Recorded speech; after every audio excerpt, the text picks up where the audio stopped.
look at another class of organic compounds which we are calling alcohols. Can be called alcohols, or you can call them alkanes. You can call them alcohols. These ones are they are of the general formula CnH2n plus 1OH, or you can write the molecular formula as that, and they are generalized by having the functional group OH. So they are of these formats: ROH, where this R can be an alkyl group, or it can be an alkyl group that has an aromatic ring. So that's basically what we're going to be looking at. They are considered as derivatives of alkanes, where you're just replacing one of the hydrogen atoms with an OH. So I was saying there that aliphatic monohydrid alcohols are monohydroxyl derivatives of alkanes with the general molecular formula of this and that. In this case, we are assuming that the OH group is 1, but there is a possibility that the OH group in a compound is more than 1. We are going to see further classification of alcohols as we continue. But let's now look at the first classification of alcohols. They are what we call primary alcohols, just like alkyl halides. Then we have secondary alcohols and tertiary alcohols. These are like the first classifications of alcohols. Now, how would you look at the structure of primary alcohols? The structure of primary alcohols, they are the general formula ROH. This is the general structure formula, where in this case, this R can be a CHTD, can be a CHTD, CH2. It goes on increasing. So what matters is knowing that the carbon with the OH group only has one other carbon atom in which it is bonded.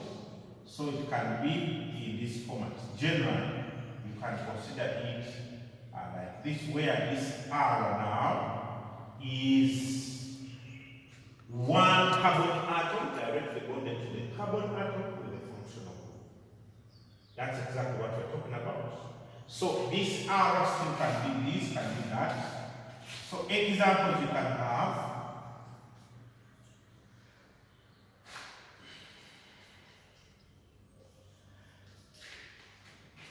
we can have this, then the R can be CH3, CH2, CH2, OH.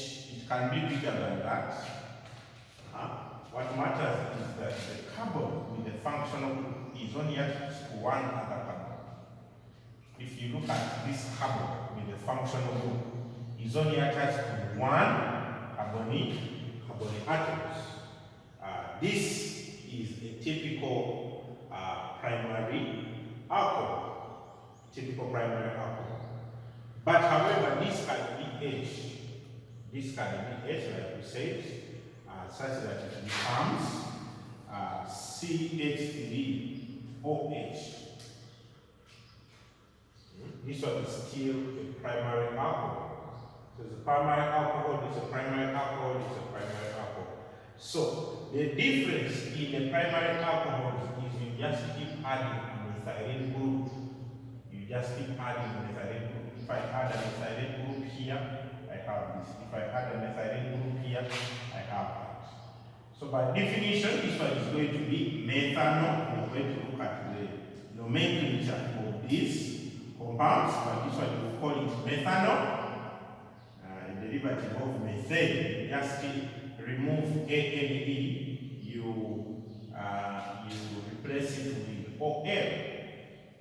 had methane. Where there is E, you replace it with what? Or L. Where there is A and E, you replace it with A and O, L. Methane. So this one is a derivative of ethane, so it becomes ethane. It becomes ethane. And this is the commonest alcohol in our daily lives that you prefer to call what? Yes, ethane. Then here the number of carbon atoms are 3. So it becomes propane. It becomes propane. However, we are going to say that this OH functional group can be altered the position and it comes on carbon number 2. It means if there is a possibility where the OH can switch positions, then we must make mention of the position of the OH group. For example, you see here the OH is on carbon number 1 if I come from this side, such that I will make mention of the position of the group in the stem of the skeleton of the compound name. That's why I have to add the position. I cannot say one propane. The one I have to add in the stem of the name of the skeleton of the compound. Propane 1, 4. And all these other compounds, the moment you realize the OL, the OH is in position 1, then it will always be a primary alcohol. You can even have CH3, CH2, CH2, CH2OH. The number of carbon atoms now has increased to 5. This one will be butane, which is a derivative of butane. So it becomes butane 1-ol, where this one is representing the position of OH group. Now, can we continue to now secondary alcohols? Secondary alcohols, they are of the general formula. We need two alkyl groups attached to the carbon with the functional group. So this is our carbon with the OH, but it has 2 alkyl groups attached to it. So there will be an OH here. So that is our general formula, whereby still R represents an alkyl group. An alkyl group can be CH3 and be CH3, CH2 as we have represented here. So let's look at some of the examples. We can have, of course, that one we're going to begin with when the carbon atoms are 3. And then here you're going to see that the functional group will be on position number 2. Then CH3. Also, you can see here that the carbon with the functional group OH has 2 methyl groups. And this one we call it propane 2. Propane 2-ol. Showing that the alkyl group, the functional group is on carbon number 2. This one was propane 1-ol because the OH was on carbon number 1. This one is propane 2-ol because the OH is on carbon number 2.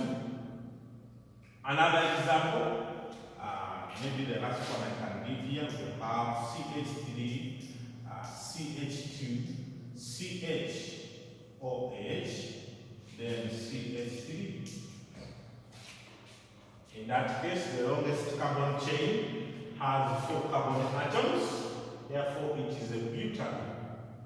But the OH is on carbon number 2 if I come from this side. Remember, I can't come from this side. Because if I come from this side, then the OH will have position number 3, which disagrees with the IUPAC naming. So by default, this one will be a butane, so it will be butane 2-ol, where the 2 implies the position of the carbon OH group. Now next we have tertiary alcohols. It means in this case the carbon with the OH is going to be attached to 3 alkyl groups. To 3 alkyl groups, like that. So for primary alcohols, you remember, the carbon with the functional group only has 1 alkyl group. For secondary alcohols, the carbon with the functional group has 2 alkyl groups. Then for tertiary alcohols, the carbon with the OH has 3 alkyl groups. And a clear example here when all alkyl groups are methyl groups, that would be CH3C, then I can have CH3 up, CH3 down, then OH. What name will you give to this compound? Of course, here you have to locate the longest chain. The longest chain is that chain that has more number of carbon atoms. So I can count from here 1, 2, 3. So if I take this as the longest chain, it means the methyl group up will be a branch, right? Or if I take the direction 1, 2, 3 up, the methyl group down will be the branch. So in this case, we'll have 2 branches. We have the methyl group and the OH group if I take this direction. If I take this direction, still the methyl group and the OH group. So it means I have 2 functional groups there, but the longest chain has 3 carbon atoms, so it is a propanol, right? Being a propanol, I have to mention the position of the methyl group. This methyl group is in position number 2, even the OH is in position number 2 of carbon. So it will be 2 methyl, 2 methyl, then propan to oil, propan to oil. The OH, when you are mentioning the OH, you have to add it in the name. You cannot say 2-hydroxy, because some people might want to say, let it be 2-methyl, 2-hydroxy, or 2-hydroxy, 2-methyl-propane. No. We have to change the name of the alkane by adding suffix OA where there was an E. Now what is it? Now we have the 4th class of alcohols, and these ones are called aromatic alcohols. Aromatic alcohols, they have the aryl groups or the benzene groups that are attached to the aliphatic portion of the alcohol, separated by at least we should add here at least a methylene group. What we are saying is, in this case, for aliphatic alcohol, because these first groups we call them aliphatic monohydric alcohols. These ones are now aromatic. It means that by meaning aromatic, they have some benzene ring in them. For example, we can say you have a benzene ring here. Of course, you know benzene ring. Then they are saying, we are saying the aromatic alcohols have an aryl group attached to the aliphatic portion of the alcohol, separated by at least a methylene group. So a methylene group can be maybe CH2, then what? OH. It can be that, or it can be bigger than the methylene group, and it is like this: CH2OH, CH2OH. Are we together? So when you look at this alcohol has 1 carbonyl atom, so it is a derivative of methanol. If you remember, this one we call it methanol, right? So here we are going to say that the benzene ring is attached to methanol. But we said when the benzene ring is considered as a branch, then it benzyl, like the same methyl from methane. If it is benzene, we cannot say benzyl. No, we say phenyl. Phenyl. So this one will be phenyl methyl. Phenyl methyl. This one will be phenyl methyl. What about this? What about this? If you look at this, it shall be what? Phenyl ethanol. Are we together? Phenyl ethanol. But now in this case, the phenyl is on position number 2. The OH is on position number 1. Right? So what do we say? We say 2 phenyl. 2 phenyl ethanol. 2 phenyl ethanol. Or in some cases, they might pronounce the position of the OH by saying 2 phenyl ethane 1O. But by just saying ethanol, it's enough to show that the OH is on position 1, the benzene on position 2.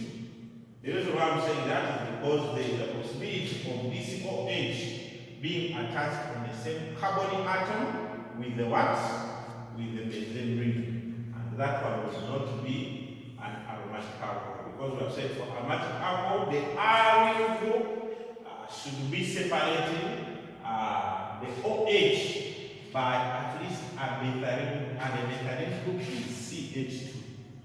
So there is no possibility of us having the OH and the benzene ring sharing the same carbon atom.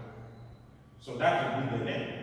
Now let's look at another classification of alcohols. Let's look at another classification of alcohols. See, we are saying there are compounds in which the hydroxyl groups are attached to the benzene ring directly. The benzene ring directly.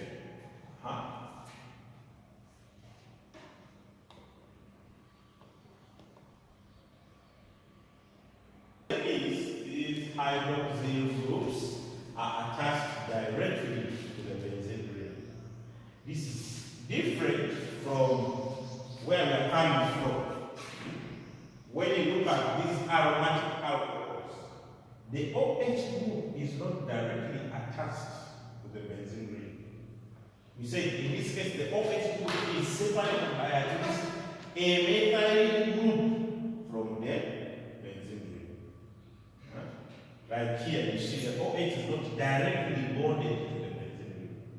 However, these are derivatives of phenol. These ones, we call them derivatives of phenol. Because this one itself, we call it phenol. When the OH is attached directly to the benzene ring, that one we call it a phenol. Are we together? When it is directly attached to the benzene ring, it's called a phenol. So these ones are going to be derivatives of phenol. They are going to be derivatives of phenol. While this one here, what name are we going to call it? This one has the OH but also has the carboxylic group. So it has two functional groups, right? So it is going to be predominantly a carboxylic acid.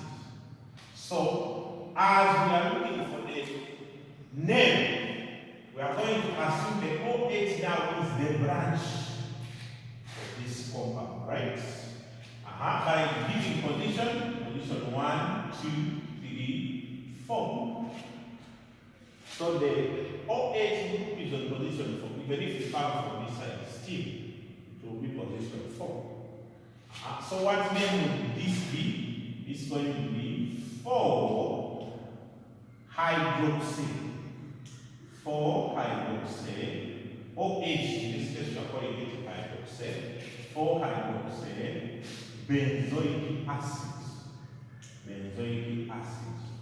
Why do we say benzoic acid? Because if you have a benzene ring with a carboxylic group, this one is called benzoic acid. So it means this benzoic acid now has an OH branch. That's what I said, 4-hydroxy benzoic acid. What about this? Now this one, the aromatic rings are joined together. If the aromatic rings are joined together, we call it a naphtha. Naphtha. But now in this case, considering this as position number 1 of the naphtha, then this will be position number 2. So the OH is on position number 2. That's why we call this compound 2-naphtha. 2-naphtha. So if the OH is like this, is on the benzene ring, that's the benzene ring, it is going to be filled. But if the benzene ring, in this case, has 2 groups attached to each other, it becomes a naphtha. It becomes a naphtha.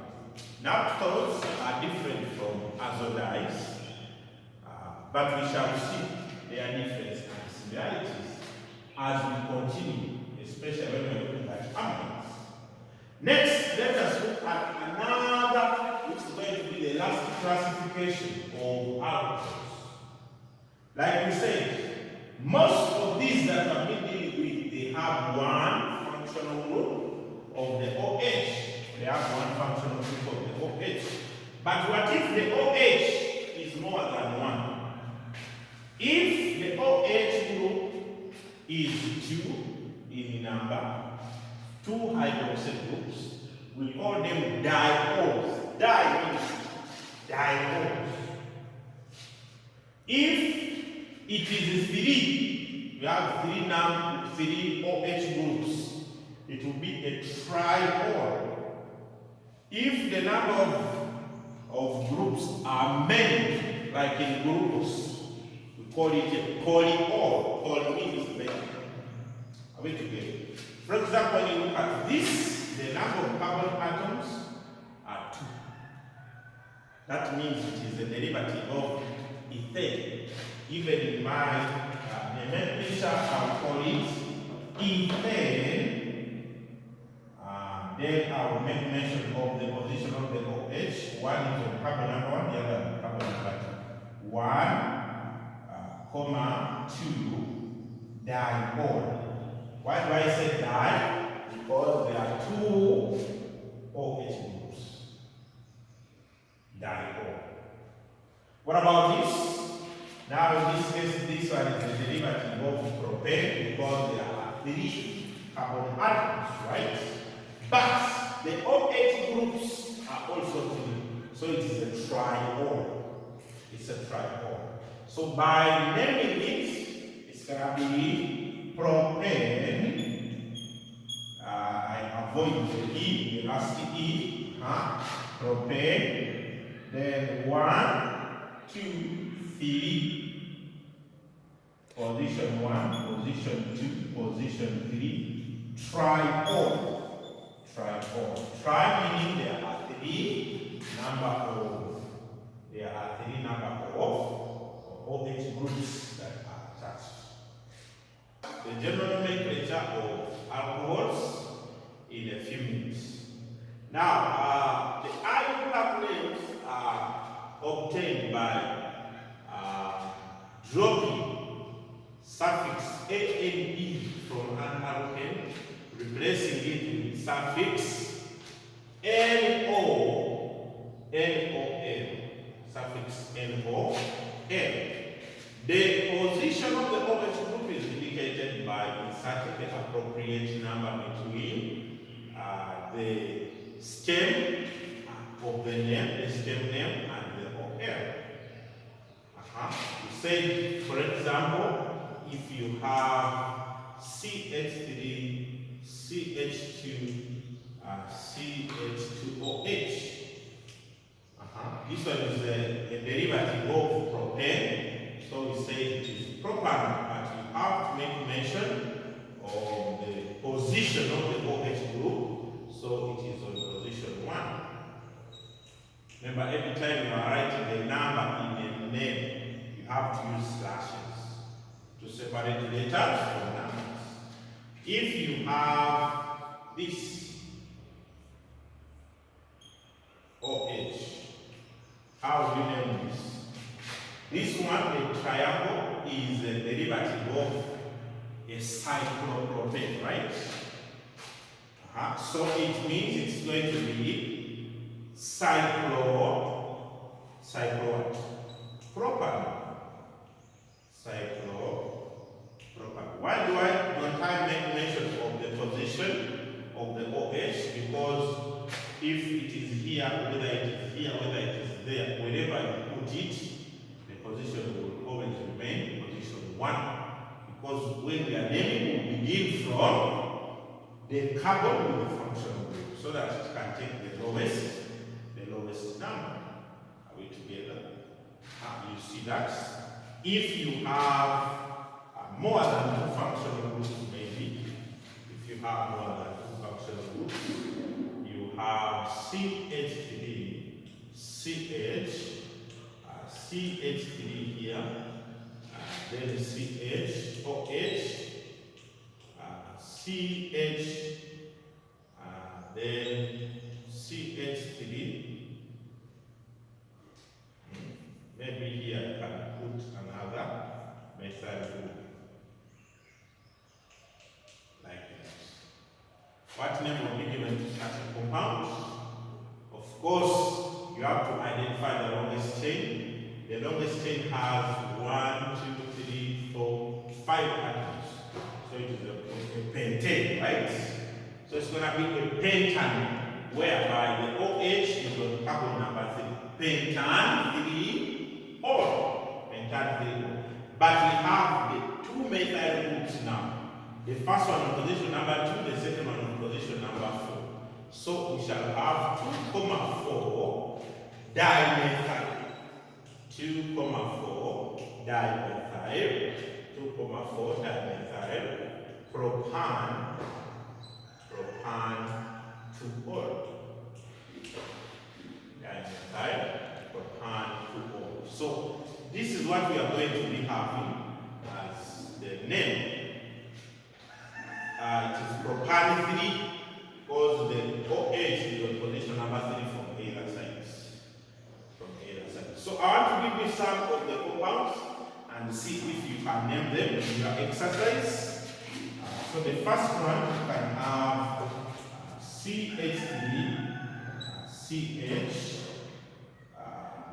then here CH3, then here we have OH, then CH2, CH3, then Roman 2, we are having the benzene ring, then attached to it is CH3, CH3, this is our benzene ring, this is CH2, can be CH2, then CH, OH, then here also OH. In this case, the 2 OH groups are on the same carbon atom. I try to identify them there. Then I can give you the third one, CH3, C, then OH, then H, then C, and have CH2, OH, and put here also OH. Then my last one for today, the last example on nomenclatures, I can give you this OH. So try out some of those examples.